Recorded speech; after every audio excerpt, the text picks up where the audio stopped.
All right, Matthew, welcome to episode 8 of the Performance Advantage podcast with myself, Dr. Will O'Connor, yourself, Dr. Matt Miller, A.K.A MTB PhD, A.K.A BPM Brake Power Meter.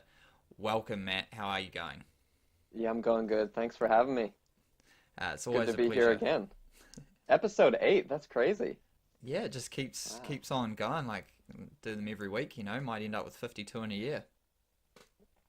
That would be a bit crazy. Yeah, actually. Like we do have that reminder that pops up every week, It's same time, reoccurring meeting. every Yeah, Wednesday. We yeah. just do it. No question. We don't talk beforehand. Like I know I'll be there. I know you'll be there. We just do it. Yeah, it is a bit crazy like that, eh? Yeah. So the hot topic, I guess, well, from your end, would be a bit of a sneak peek release of the brake power meter. Yeah. I started showing some photos online of the rig that I've been using. It's been pretty hush hush actually for a really long time. And Really long time. Yeah. Yeah, really long time. Many years actually. We haven't talked much about it. Um, but yeah, we've been pumping out some data over the last couple of years, and yeah, I just started showing some pictures of what it looks like. It's super tiny, super easy to use, and yeah, I was out on the trails with it this morning, and yeah, the data looks good. Yeah. So just a quick overview of what it does before we do the main podcast on the brake power meter release. Yeah, we won't do that today, but I can tell you a little bit about it. Yeah. Yes.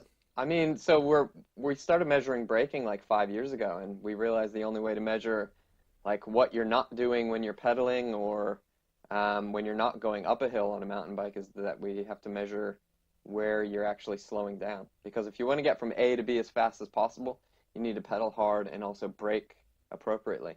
Yeah. So we invented the brake power meter, and it shows how hard you're braking, how much energy you're taking away, how it's affecting your speed, where you're doing it, and then we look for ways to intervene and train so that you can adopt a better braking strategy. It's just like, pedaling. Yeah, and as far as I'm aware, this is you were the inventor of the world's first Yeah. measurement device for this. Yeah, so there's been a lot of time spent on, patents and the legal side of stuff over the last couple of years, and that really slows down, what we can do in the public eye because of all this stuff, going on behind the scenes. But Yeah, yeah, we're pretty sorted there. yeah. So that's awesome. I look forward to once you've cleaned up a bit more of the data, get that Bluetooth, get that Ant Plus, get it on my Yeah, Garmin. yeah, that's right. Yeah, Yeah, it's that's going to be exciting. yeah, really looking forward to it. I love it. So, Cool. how was Well, your weekend? mind, yeah, mind. You've been up to a lot actually since we last talked. I mean, you were sick, you were in the hospital. We talked about maybe that was a bad move, but then you raced this weekend. Yeah. So I raced the weekend. I was a bit apprehensive. I didn't know, like, because I was in the hospital. It was mainly dehydration that put me in there, due to a gastro bug. So after I got rehydrated and had a couple of days off, I felt all right. I didn't know how it'd go to push myself, but I'd entered the race and I was like, look, it was in Rotorua, hometown, off-road half marathon. I thought, well, if it doesn't go well, it's no biggie to just cruise at home. But I'll see where I'm at. And yeah, I ended up winning the race. Ran a 1:17 half marathon on some pretty good trails, like pretty hilly course, and that was I was blown away. Actually, I was really surprised at how well how far my training's come. So as you know, like I've mentioned before, my whole sort of, I guess, New Year's resolution or whatever you want to call it has been to push myself beyond what I think I could do. I thought like I was setting limits on myself last year. So what I was, and that's gone from training. Like sometimes I've been tired or I've avoided intervals or something because I'm like, oh nah, just that since I was so severely overtrained a few years ago, that sort of scared me. And so now I'm gone. No, I'm going to do it. And I've read like I think this will be week 16. So for 15 weeks, I've averaged over 100 Ks a week, which for me running is a pretty big step forward in consistency. So that's not not that I'm running 100Ks every week. Like there was a couple 130s in there, but then also like a couple 80s. But on average, that consistency's been there, and Yeah, that's yeah. been. And then coupled that with my harder workouts, which I've committed to, has really pushed me up quite a big jump in my level of performance. Yeah, yeah, that's pretty good. That's what you want. I wonder if that those couple days of rest b before the race did you well. Oh, they definitely did. Yeah, yeah. So now I'm in like, I obviously smashed myself on the weekend, and had come off of like being in hospital, I guess. So now I'm a bit tired, but I've got so the main race is the Rotorua Marathon, 4th of May. May the 4th be with you. Uh, and Before Cinco de Mayo. the so we got 3.5 weeks now, and yeah, it's like okay, well, I'm tired, so I want to recover, but then I also need to keep training because there's still a short, I've probably got a week and a half, out to a couple weeks out, to which I can still gain some fitness, or at least continue to sustain or improve my aerobic capacity slightly. Uh, so you're in that juggling period. Yeah, it's tough to know what to do because you're about to taper, right? So coming into a taper, like that's going to be probably the most tired you are kind of all season because you are like you're taking away training to bring your fitness up to a higher level than it's been. So, if you start to taper and you don't kind of get on the verge of overtraining, you're just kind of losing fitness. So it's about finding that fine line in those several weeks before, and you're probably finally on the line. Yeah, and it's hard one because you don't want to overdo it, like, and that's part of like peaking. You're trying to push yourself all the way to the edge, and then bring yourself right back, and it's like, yes, I'm on. But then if you've done that a little early, you're like, well, now how do I make sure I'm still training without trying to like recover into a taper? Yeah. Because then you're just sort of I don't know, in some sort of 4 week recovery taper situation, and not that that's going to result in the worst ever race. It's just like not going to put you in the best state. Yeah, I think actually those can be pretty good if you keep up like some really high intensity within it. It's like kind of like a big racing block.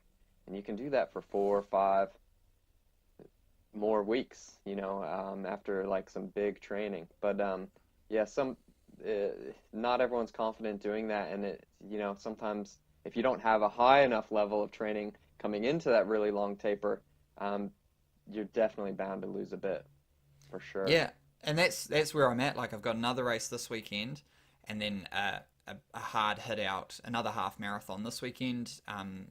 Another hard hit out on the Rotorua Marathon course the weekend after, which is 2 weeks out, and then then we've got about 10 days or so.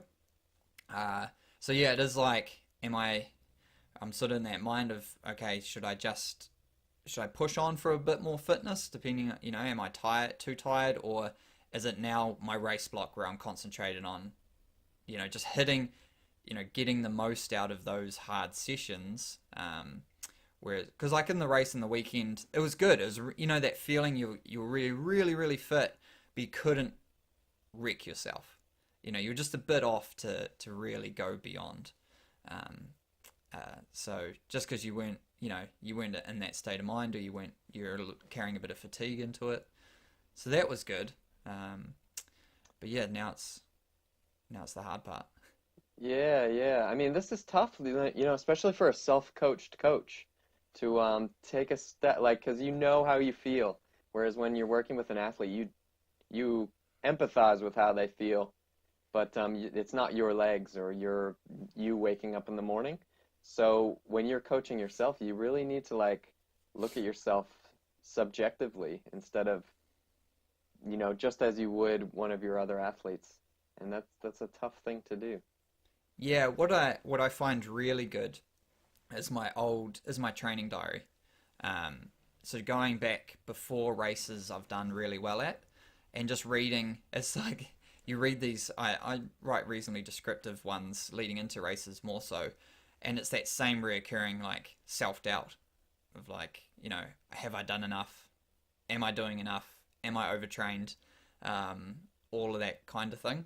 And yeah, and so what we wanted to get into, really, that leads into it, is like, is coaching, and the, I guess, the relationship and the pressures and things that, and the different styles, and levels of coaching, you can get out there. Me being self-coached, and I've always been self-coached. Like, I've had people, obviously, like a swimming coach, but not someone who's an all-encompassing overseer. Um, I just haven't found someone. I love self-experimenting, and I think it helps a lot for, uh, like, what we do as coaches. And yeah, I've spoken with a lot of coaches and things about different approaches and protocols, but I just, I don't know. I don't know why. I can't. I'm not sure I can just give up that control. Yeah, yeah. I think a lot of times coaching, like in the sense that we think of it, isn't for everyone. And but that doesn't mean a coach can't help them. And if I look back, like I was really glad to be in control of myself, and if I just wanted to go out and have some fun, I could just go out and have some fun. But if I actually had a coach, like kind of giving me guidance along the way, even if it was like um, just just someone telling me not to do so many intervals, or like not, yeah, or something, or to recover after a race, or just not to like eat a donut um, before a race or something. I think things could have ended up a little bit different. Um, and that's not really a good feeling to look back and like wish I had someone helping me along the way. Um, and there's so many coaches out there that to get someone to help you out along the way is an easy thing to do, and you can get it at so many different levels based on what you actually want. Yeah, yeah. I guess like I started the sport with a reasonable level of, I guess, knowledge, and from my research studies and things. Especially when I really started getting into it, I had the guidance of Professor Steve Stannard when I was really starting to get beyond like the just general age group kind of, competitive stuff, and I was just a sponge for information from text. Like I got every book out from the Massey Library I could find on running, triathlon, and everything.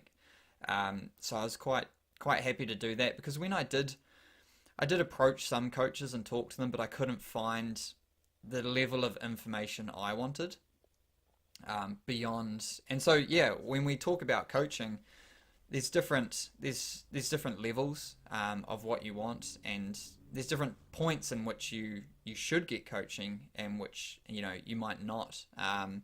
So Matt, like you were talking about being new to the sport.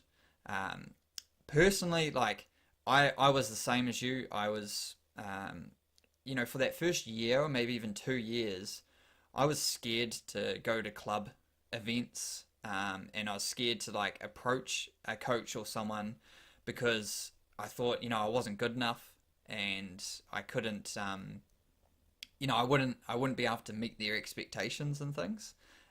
So I just sort of like the first year I just trained by myself, and just like avoided, you know, being exposed, I guess, as like a newbie fraud. But then, yeah, once I finally like went into the so it was the Canterbury Triathlon Club, at the time, and I was like, wow, they're so welcoming and had so much information. I really wish I knew I knew all of that. So in first instance, I think you just need to find a group or something. Yeah, and like that goes for anything really. Like I think about my other kind of activity, which is fly fishing, right? And the amount of time I spent just making like dumb mistakes and getting nowhere. Like I could have just joined like a local club and at least had like some level of advice, and wasted a bit less time and Yeah. just like sharpen the learning curve.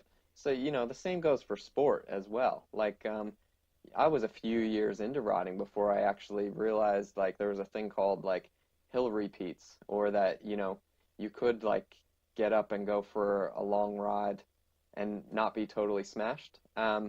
Whereas like, if I joined some, or like, before I learned you don't go hard every day or something like that.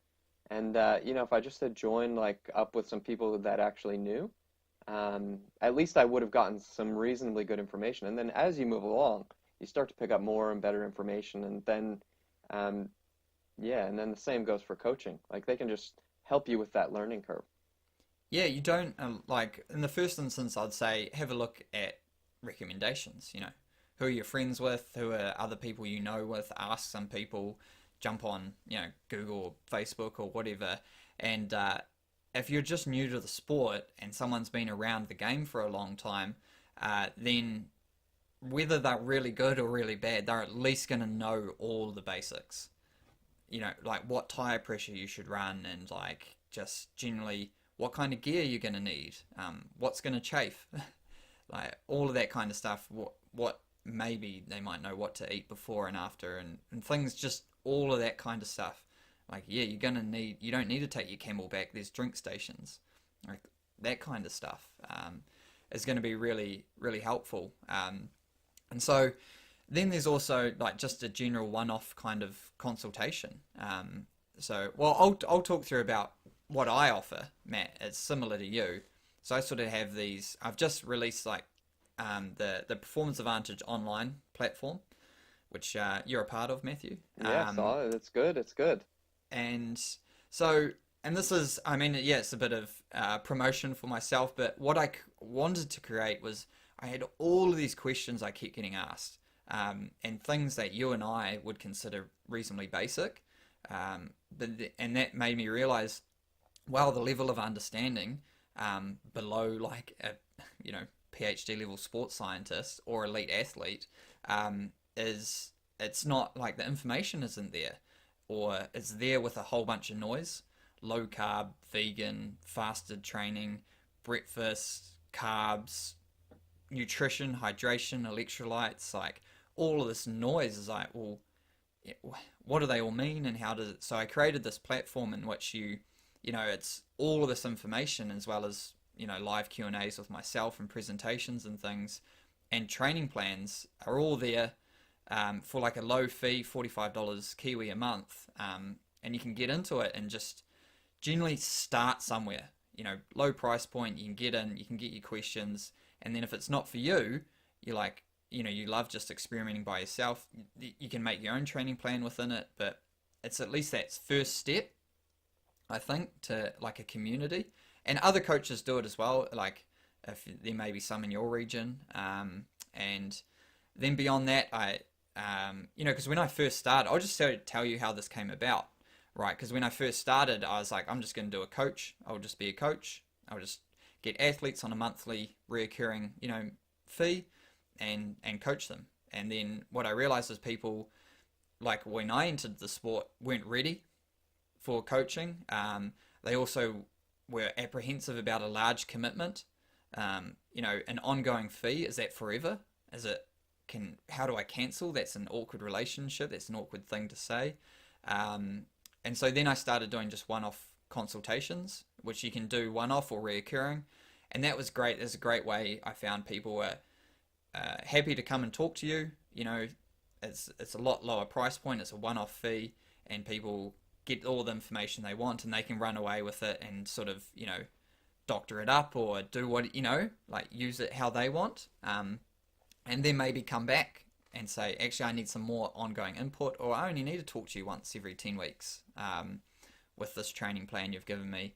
And then there's the ongoing coaching for those people who are like really needing a more consistent feedback, analyzing the data that they're putting out, manipulating training based off of work life balances, race, just general tracking. And so that's those are sort of the three levels I have. And yeah, there's also just training plans, which I know you do quite intensively. Yeah, I'm a big fan. Like, I think first off, like the internet's a really good place to find a lot of bad information. So like, all this bad information is disguised as like information that sounds right. And the reason people have written that stuff is because it sounds right and it kind of makes sense if you think about it. And then that's okay, like we talked about up to a certain level. But you know, the deeper you dig, the more you kind of find out that that information might not be totally accurate, and you might start, making some bad calls based on mixed slash bad information, without kind of seeing the whole picture. And in my opinion, that's where a coach kind of steps in and kind of um, directs you to this usable and good information that's gonna kind of work for you. So yeah, I do it in a couple different levels as well, where I have a training plan, and that's something that someone doesn't have to talk to me ever. They can kind of just get it on the internet, and then train. And if they like it, we can talk and we can maybe do some more. If they don't like it, well, they can let me know and I can make it better for the next person. But like a Yeah. training plan's easy. You don't need to deal with a coach, but you get like the actual structure and guidance that a coach would give to one of their athletes, Yeah, and right? I know with your ones, it's not just, you know, 60-minute ride. You have a bit more information built into that.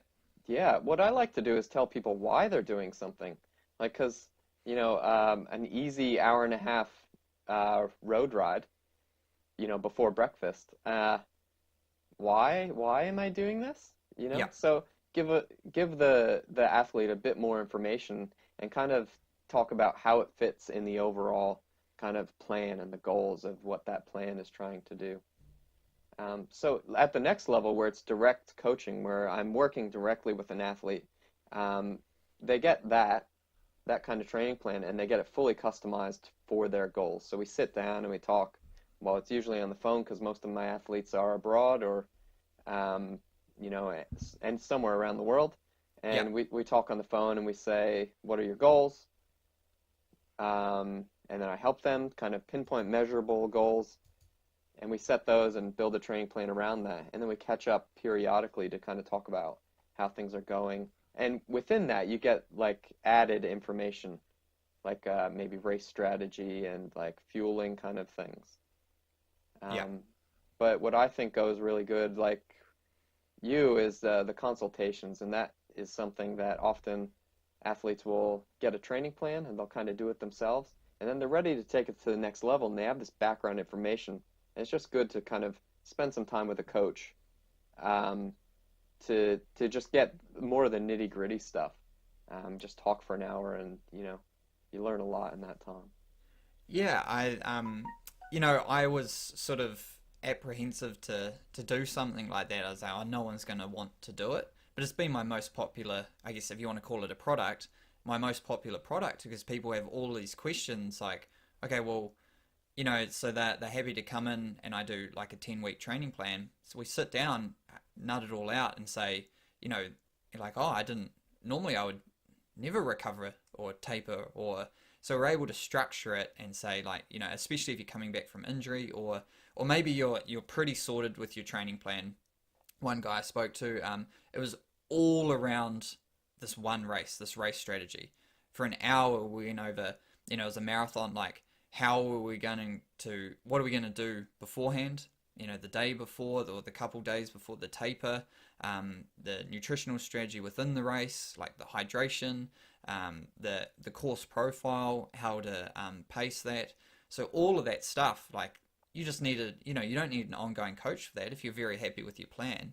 But then when it comes down to, yeah, some of that more specific information, it is great to really talk to someone. Yeah, yeah, yeah, definitely. I think as athletes get up to a higher level, I think that's when it gets more important to have to directly work with a coach, because there's so many different variables coming in, especially for professionals who are traveling all the time and racing so many times in the year.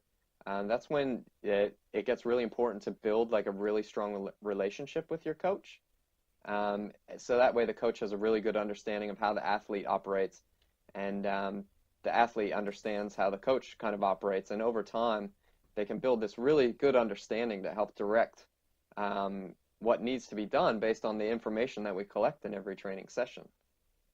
Yeah, and that's like it's not going to work. That relationship doesn't work for everyone. People. I'm not going to be able to coach everyone who wants to do endurance sports in the world, and neither are you. And that's where I think that level of coaching can be really hard, because you get this you start to get into the door of their life. Like it becomes, especially like you heard the last week's podcast with Kieran. There was a whole bunch more going on there than just me telling him what to do. Yeah. Or just I was at his house when we did that kind of thing. It really takes it can take a bit of a toll at times, I think.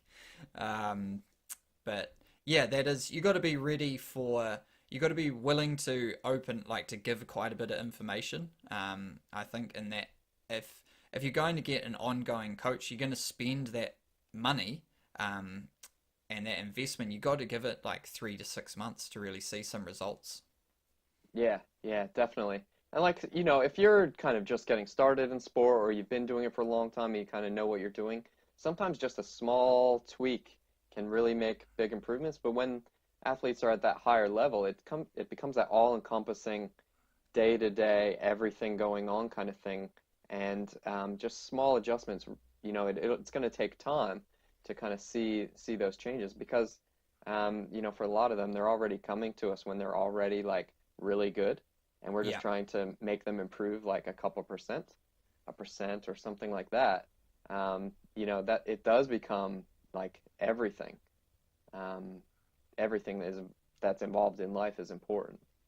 Um, yeah, and so yeah, and then below that, of more of a, I guess most coaches do the monthly kind of plan, where you're charged a certain fee per month and you meet monthly. I think for the majority of athletes out there, that's really good. That's a really good feedback loop. You want to commit to someone that you trust. If you're going to get a coach, you got to commit to someone that you trust, and you're going to do sort of your best effort to do the training plan and give good feedback. And so then that's what I sort of use you for, and I use my wife. She's a professional athlete, still competes at a very high level, and has a PhD in sports science. So she's the one who stands there and says, "Why are you going for a run? Like you barely got out of bed this morning, and you're lying on the couch all day, and now you're going to get up and try and that kind of thing." And then just showing you my plan to say, "This is what I'm trying to do," and you just have that more objective eye. But then, yeah, for someone else getting into the sport, just once a month to go, "Hey, look, I didn't do anything," or "I wasn't able to, complete these really long efforts. Why is that?"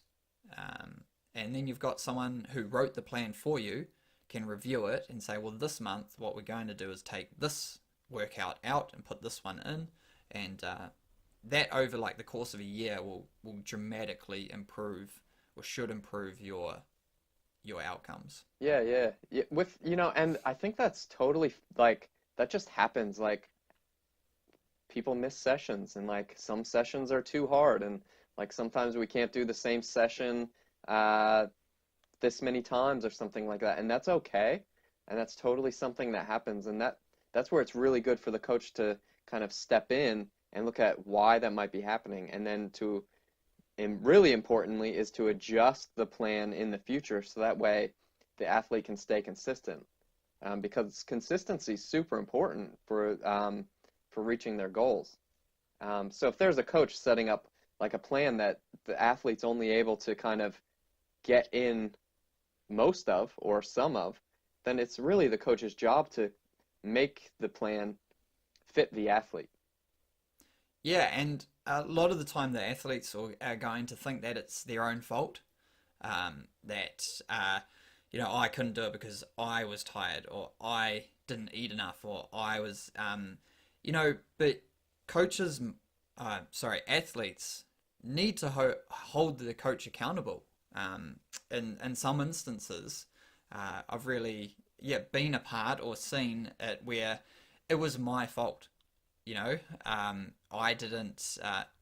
Yeah, classic. Kieran won't mind me saying this, but I really didn't. I look at the percentage of his FTP that I was trying to get him to do, um, and it resulted in him like doing his best ever power output for 5 minutes, but being relatively disappointed in the session because I had ridden, I can't remember what percentage. It was too high. I just hadn't, and so he said, he's dead after that session, which is not what I wanted. But so now we've got this disconnect where he held me. He's good like that, He held me accountable, but you need to say like these sessions are too hard. I can't do them. Yeah, And that's where that that's feedback comes from the athlete. And it's just as yeah, important for the athlete to give the coach feedback as it is for the coach to kind of take that feedback on and yeah. to If you're look for using different things. so a lot of the times, someone's going to use something like Training Peaks. The online platform that I have with the members is Training Tilt. It's whatever you're using. Today's Plan is one. You can even use Zwift and stuff, Strava. They're going to provide a calendar that has your workout, and then it has your area for comments, coaches' comments, and athlete comments. And if you're able to fill that in the majority of time, then when it comes to your review, if you're doing it monthly or if you're doing it 10 weekly or whatever, the coach is going to be able to, or you're going to be able to print it out, read through and say, look, every single Wednesday you took the day off. Like you couldn't do that session. So now we need to recreate that. We need to make sure that's a rest day. Like, every single time you tried to run too hard at the start of all of these intervals and ended up not being able to complete them. This is a reoccurring theme. And that's what I look for, is those reoccurring themes. Sometimes I'm just like, you don't need to write a huge novel. Sometimes you can just be like 4 words, one word, good, bad. I hate you. Yeah, like Oh, I when I love you. start seeing reoccurring negative words, bad, tired, incomplete, like that kind of theme, you know what's going on.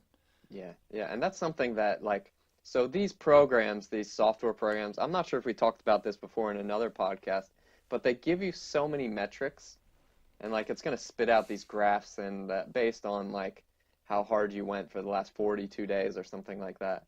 And it doesn't those graphs don't see how you actually feel.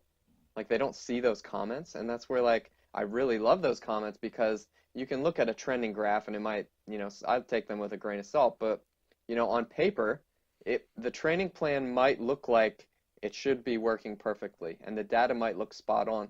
But then you start seeing comments where maybe it looks like motivation's dropping, or it looks like the workout was actually mentally harder than it looked like with power output or heart rate.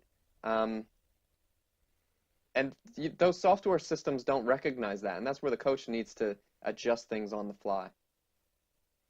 Yeah, that's where, uh, if we'll just use Training Peaks, because that's one we both utilize. Strava does it as well, but they have these fitness fatigue curves, freshness, and they must be, I don't, how you can stop training for 5 days and lose like 20% of your overall fitness, but then be, as fresh as a daisy. I'm not sure. Like if I was, there's nothing that I can input there to say that I was sick, right? Yeah, we So talked about this, because we have questions, we talk to each other when we have athletes going through different things, and we talked about fitness doesn't work like that. You just don't lose all your fitness just because a graph says so, or because you missed a couple days. It yeah, that's not how fitness works. yeah. So if I'm using that Training Peaks like fitness freshness um, fatigue curve, I'm more, what I like to utilize it for is the training loads. So acute versus chronic training loads. And as a retrospectively to look back and see when athletes broke down. We're like, oh, I thought we had it really well put together. Let's have a look. Oh wow, actually now that I look at it, these couple sessions were a lot harder than I thought, and the acute load was too close together. So maybe because it's also hard. This is another thing, that Monday is not a new day. Monday doesn't it just there's not like this barrier at midnight Sunday where you now become a completely fresh athlete. And Training Peaks and most calendars are set out Monday to Sunday. So then you're looking at it and you're like, wait a minute, I didn't realize I've only allowed 2 days rest. Because Tuesday or Wednesday seems like a really, really far away from Sunday. It's like halfway down the calendar, whereas Sunday's right at the end. Yeah. Yeah, I mean, unfortunately, like in our lives, we operate on a 7 day a week kind of thing, but our bodies are constantly like we're constantly exercising, like something's always changing, not like just every 7 days. Yeah. Um, Do you try any different timed approaches? Like, are you looking Monday through Sunday when you're coaching? I find that like with mountain bikers, it works good to go for a Monday through Sunday because generally when you're going out for a mountain bike ride, your best time to do like because it takes more time to kind of get ready. They have more time to do more mountain biking on weekends. So if you're Yeah. doing that 2 days in a row, like and especially because there's a skill component, we need them to kind of be fresh for those weekends. So Yeah. we don't want to be super tired heading into the weekend when they're going to get the chance to work on their skills and maybe do a big day, and it's going to take more time. So I tend to, um, when someone has more social kind of riding going on or only can ride on the weekend, I try to do like a 7 day a week thing. But if someone's more training on the road or training for cross country, that I can do different kind of blocks. Yeah. So make them last for 8 days or 10 days or something like that. Yeah. Ah, yep. So Yeah. how do you approach that? Well, like if it's for the majority of people, if someone's just purchasing a ready-made training plan or using one in the platform, they're all Monday through Sunday, because that's how people live, Yep. and it makes it easier. Well, that's how we live. We have a podcast every Wednesday. Yeah, yeah, and it's not until and for most kind of even the pros, like for majority of like the general kind of training, like when they're in base phase or like a reoccurring phase, it's pretty much Monday through Sunday. But once we start getting closer to the racing, I start to work backwards, and I completely disregard days, like the title of the day, and I'm just looking at rest periods. So like we're not doing anything ridiculously hard or long within 5 days of a race. So you count back 5 days, whether that's Saturday, Sunday, Monday, whatever. Now you don't want to do anything the day before that either. So we're going to have a couple days before the big race. Now you've got to incorporate travel. So maybe that month, 3 weeks leading in is like, I don't really care what the day is. I care how well you're going to be able to rest, recover, and and get to the event. Yeah, that's exactly how I do it. And because there's a structure that kind of works, especially for goal events. And we don't want to mess with that too much. And just because it's a Sunday and you normally do like a big group ride on a Sunday, well, you got your big event coming up in like 7 days or 8 days. Like we're not just gonna have you go do a massive ride and or whatever just because you always do. So it's important with those goal events to work backwards. And yeah, then whatever day that falls on for the best kind of structure, that's what we do. Yeah, yeah, yeah. And for some of the training plans I've written for like specific events, like even just purchased, just ready-made training plans. I've tried to look like I did for Red Bull Defiance and Ironman New Zealand. Like I've inputted the holidays. I try and incorporate those for bigger weekends and things. Um, yeah, just for that kind of, Yeah, it's important to have larger. like, because sometimes on a holiday, that's when you have more time, right? So if we know like yeah, Easter's coming up, right? So we know that most people are probably going to have a couple days off, but then there's going to be like maybe on the Sunday they're super busy with family things. So if you're building a training plan that kind of is definitely going to fall on those days, you can work them in and make the most of it. Yeah, and but with those with ready-made training plans, I think people need to uh, they need to understand what they're getting as well. It is not designed specifically for any particular individual. It's designed around generally like when I'm writing one, I'm thinking of an individual that trains and races for a particular kind of time goal, and they sort of meet some kind of criteria.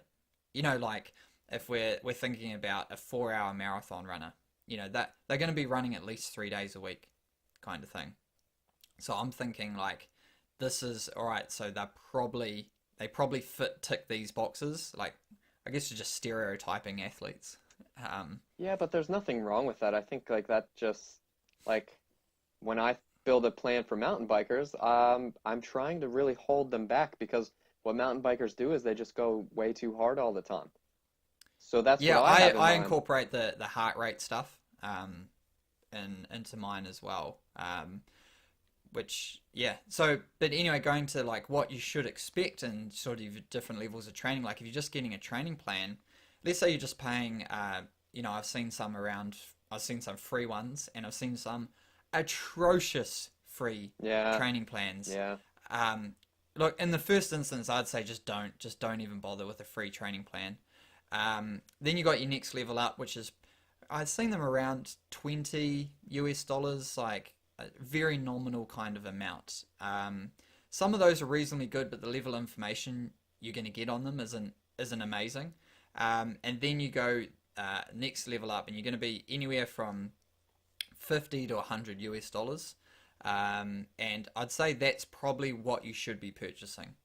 That generally, from what I've seen, I've done a bit of market research, purchased some myself.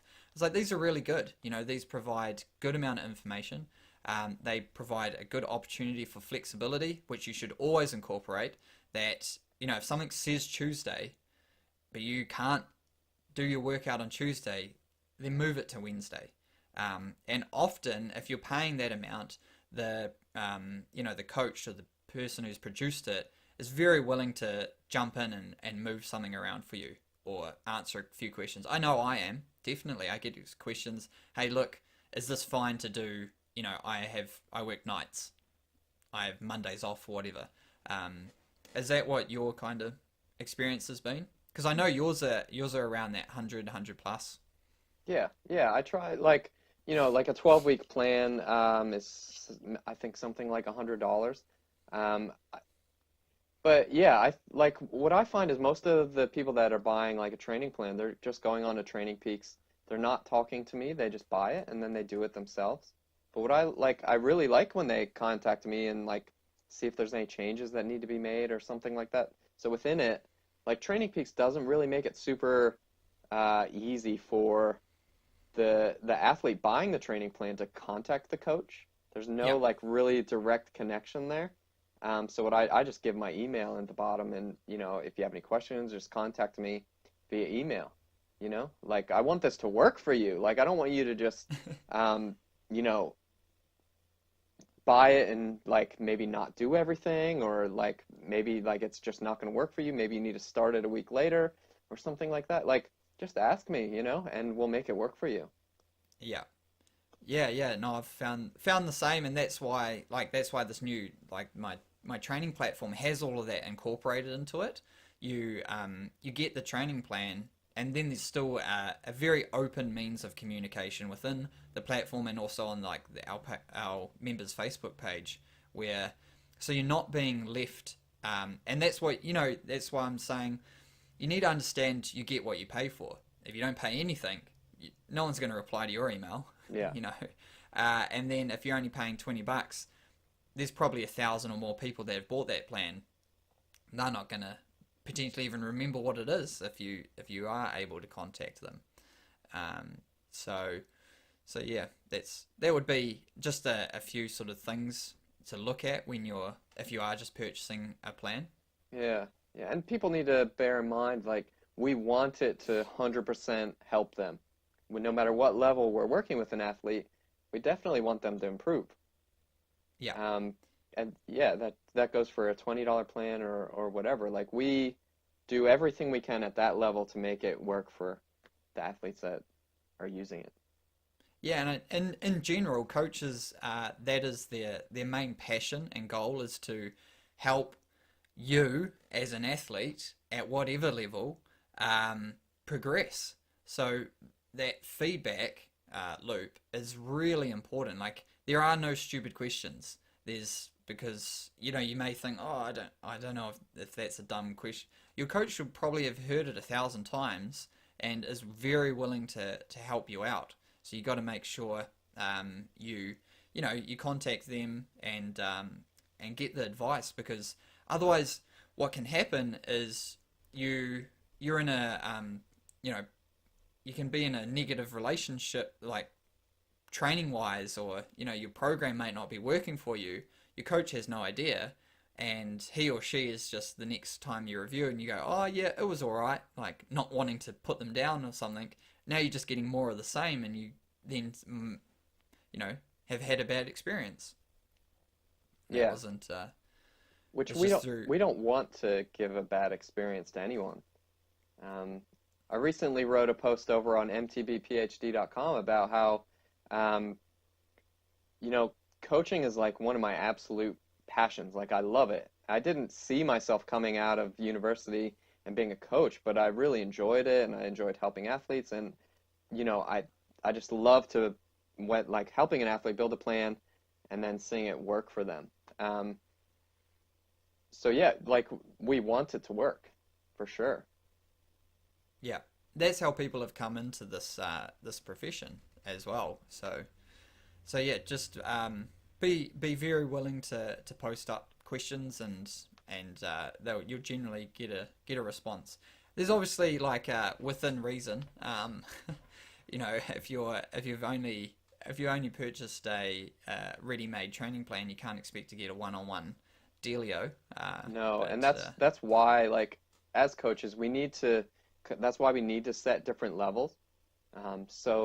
Like there's one level that I have where it's unlimited contact, where an athlete can contact me at any time. We can talk about anything, anytime, day or night.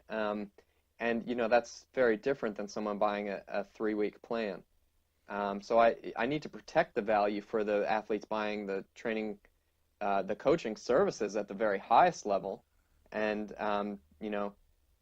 it's not like because I'm trying to be mean. It's just because I only have so much time, and I want to provide the best value I can for every athlete at every level that I'm working with. yeah, yeah, yeah. No, that makes sense. So, I mean, yeah, when we've talked about coaching, and I don't know. I think this might be might or might not be helpful for a lot of people.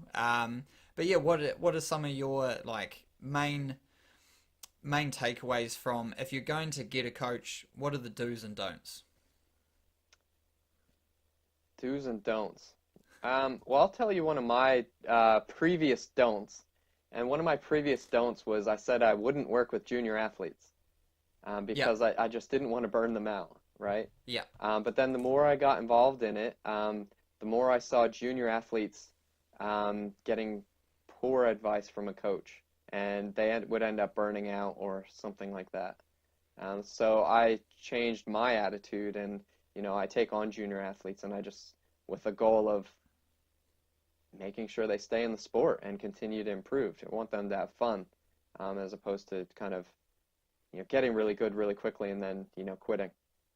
Um, but in terms of do's and don'ts, for someone looking for a coach, why don't you start it off while I think about it? um, probably would be to first off do some research, see what other people have thought about, and look at what you need. Like, there's a whole bunch of different coaching styles and philosophies out there. There are going to be coaching groups, which a lot of it is group based training sessions. So whether you're a triathlete, runner, whatever, that a lot of what they do is going to be more around your program is set out so that you are attending a lot of the, let's just the Tuesday group run, the Thursday track intervals, and the Saturday long ride, and then the Sunday open water swim.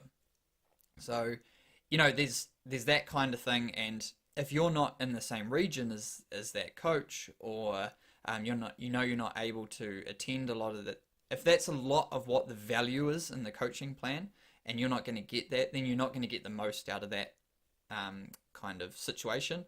Then and ask what your friends or whoever, try and at least get some information on what it is that you're going to be purchasing, and what the minimum requirements are, and how much time you have available, those kind of things before you enter into something, because otherwise it could be a bit overwhelming, or you could find yourself like quite out of value. Like, oh, this isn't really, I haven't had any feedback. What is the feedback protocol here? Am I getting it once a week? Am I getting it every day? Am I getting it once a month? Will I get to sit down, or is it all on the phone? Is it all internet based? I have no idea how to use this Training Peaks thing. Is that incorporated? Can I get a PDF plan? There's a lot of things that, people have come to me and I've had no idea that these were going to be sort of topics or issues. I'm very technologically savvy. Like, I incorporate technology into everything, and someone wanted just an Excel spreadsheet. And for me, it was just merely putting together a plan. That took so much time because I'd never done it before. And I really should have said, look, that's not what I do, rather than that. And so that's in terms of finding a coach. And then within it is the feedback. You got to give feedback, whether positive, negative, like whether you're able to complete something and complete it. Just give feedback, and it will be. It doesn't have to be in person if that you find that a bit awkward. If you say, look, this isn't working for me, or everyone's going to be very understandable. Like the professional coaches whose job it is to coach athletes, they've been through that a million times. Athletes have come and gone. It hasn't worked for them. Athletes have switched to another coach. Like, that happens. It's completely fine. No one's really going to hold anything like that against you. Yeah, I would definitely second the feedback. You've thought about it? Yeah, it's, it comes down to feedback, really. And feedback is just going to be number one at every single level. You just need to get on the same page as your coach. And that goes along with relationship building. So, the more you're working with a coach, the more you're giving feedback, the stronger you can build that relationship and build that understanding to help get to the next level. So it all starts with that feedback. And at the very basic level, uploading your training files. And beyond that, like leaving comments, and giving that negative feedback.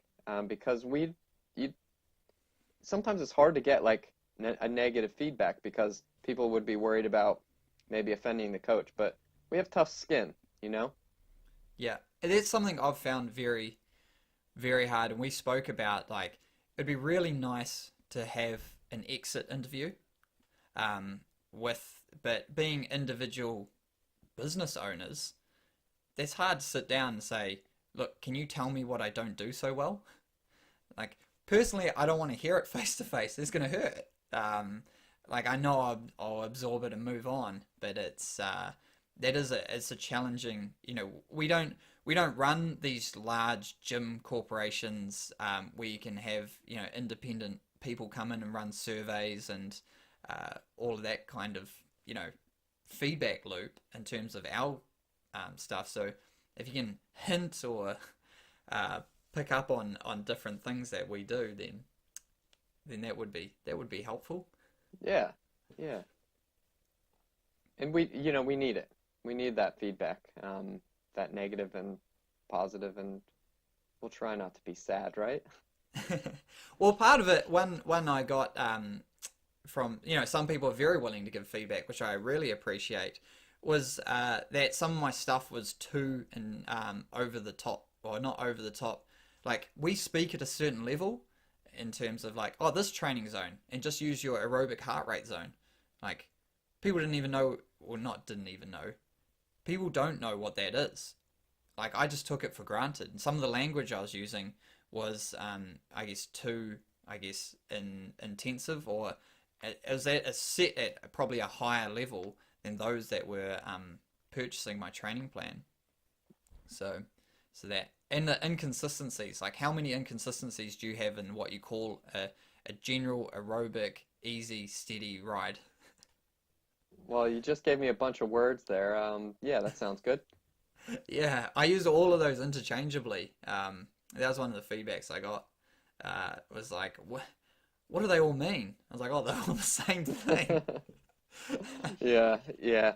Yeah, it's tough. Like, especially if someone's going to follow it without talking to you, it needs to be really easy to understand. Yeah, So very we've consistent. gotten there. Like when it was, someone I was working with, like on the regular basis, and because I'm doing the training sometimes, you know, changing it on a daily basis. Like, oh, the sick, oh, we'll just do this general ride.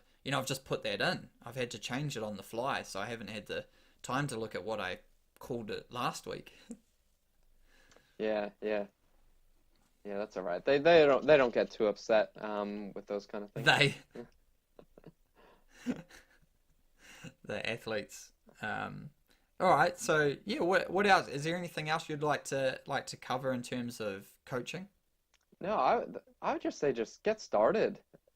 Like, just try something at any level and just see what you think about it, you Yeah, know? and I think look, people have said that it's quite expensive. If you're looking at the general range of training of like an ongoing coaching, probably looking at around $200 a month. I'd say would be the ongoing average, around $50 a week. That is, in my opinion, like if you're going to say want to do a large event that you really want to complete at your best condition, I'd recommend getting coaching for 6 months. Um, I'd probably recommend more like a year, but 6 months would be the minimum. And so for 6 months, that's what, $1,200. Is it? Yep. Uh, in terms of what an event could cost, especially if it's like a very large, like half Ironman or one of these really, or a championship, national championship or something, and it's costing you $400 or so to enter it, I think getting appropriate feedback in the 6 months leading in is gonna, be worth its weight in gold, compared to you just sort of, uh, you know, second guessing yourself every step along the way. Yeah, it's like just guessing along the way, like um, just that peace of mind based on the amount of time you spend doing the training. If this event is like your dream to just you think about it every morning when you wake up and before you go to bed, you're thinking about it at work and you're like searching the internet, looking at like ways to get better. Like just that's just a small investment really on something that you're probably really passionate about. Yeah, yeah, no, I'd totally agree. It can just in the first instance just avoid so many mistakes, um, and that would be good. And the other one is to make sure if you are paying that you are getting feedback, because yeah, there can be people, athletes out there that aren't getting the feedback, and whether that's a two-way street or a one-way street with athletes giving it but not getting it, that can be. Make sure you are getting feedback. Yeah, definitely. I've heard like horror stories about, coaches not updating the calendars, the training calendars, and then the athletes contacting the coach and the coach doesn't get back to them, and they've already paid for the month. Like there's some horror stories out there, but and if you're in one of those nightmare coaching relationships, get out and get a relationship with your coach that works. Yeah, and this is okay. I'll just have a bit of a rant about my pet peeve of our like coaching, endurance coaching, whatever strength training more so is regulated, but it's a completely unregulated industry. So there's no direct point like minimum standard. There's I guess accreditations, but an accreditation gives you a minimum knowledge level of how to put together a training plan, but that doesn't mean that they are able to complete your training plan on time every single week and offer you feedback. At if someone's charging $100 or $200 a month in order to make a sustainable living from that, that's going to require probably around 40 or 50 athletes. So again, you're going to get what you pay for in terms of your level of feedback. If someone's trying to navigate 40 to 50 athletes, of which you're one, then there's going to be a bit of a challenge in itself. But yeah, and so that's where make sure you ask your friends and or family members or someone who's had experience, reasonable duration of experience, and say, look, this guy or girl is really good. I'm able to see them once a week. They always do training sessions. They have a Facebook group where they're very active on. All of that kind of stuff is going to be far better than if you are just entering because you've seen this professional athlete that this one coach coaches, and they use that as their revenue driver. Ask around. Just what is this person like? Oh, I've been coached with them. I've never even seen them. Mm. That's going to help. But yeah, you're right. I've heard some horror stories as well. Yeah, yeah, there is. Yeah, yeah. So I mean, yeah. The part of the problem is that it's unregulated, and your car mechanics, that's going to be a regulated industry, and they definitely need to be certified. But someone giving advice for exercise that costs, a good chunk of money, like that's they don't need to actually know anything. Um, they might have been a good athlete themselves, or but the unregulation in the industry is something that really bothers me, because then you are only relying on advice from other people, based on whether their coaching service is good or not. Yeah, So and at the junior level, I've seen some very inappropriate applications of training, because I guess when you get taught in some of these, I've had to do some of these level 1 and 2 courses in order to be attached to certain governing bodies, and yeah, it's good basic advice, but it doesn't differentiate between a kid who's potentially playing soccer, training 2 times a week, and so one of the issues I had around like trying to coach junior athletes, let's say age of 13 through 17 or 18, school age, high school age kids, was they're getting thrashed every single corner. You have sporting, school sports stuff, into school sports. You have, the sporting academies that the good kids are in. You have the PE class, and you have certain levels of like qualification, like school credit qualifications that have sporting achievement or like endeavors or levels attached to them. And these kids are getting thrashed continuously, and then the coach is coming in going, well, they're a child, they can't do large volume, so I'll thrash them. And you've seen it, they can improve and they can absorb it because they have nothing else on their life and going on in terms of like money or work or anything, but it doesn't last long. no, no. Yeah, good feedback. Yeah, Thanks yeah, there, yeah. Right on. Matt. All right, well, I think we've sort of ranted about coaching long enough for this week's episode. So what's on for you this weekend, just as a general sign off? Yeah, this weekend. Well, today, the Oceania Championships are on for the cross country. So I'll be watching that closely. They should be racing soon. Is And that then, Caleb in the under 19s? yep. So we have some under 19 racers. Looking forward to see that. And then this weekend, I'm going to continue testing on the brake power meter and get out for Exciting. some rides myself and without data, because sometimes it's nice to ride without some data since I ride with data all the time. So yeah, and hopefully some hiking. Cool. How about you? Well, that sounds like fun.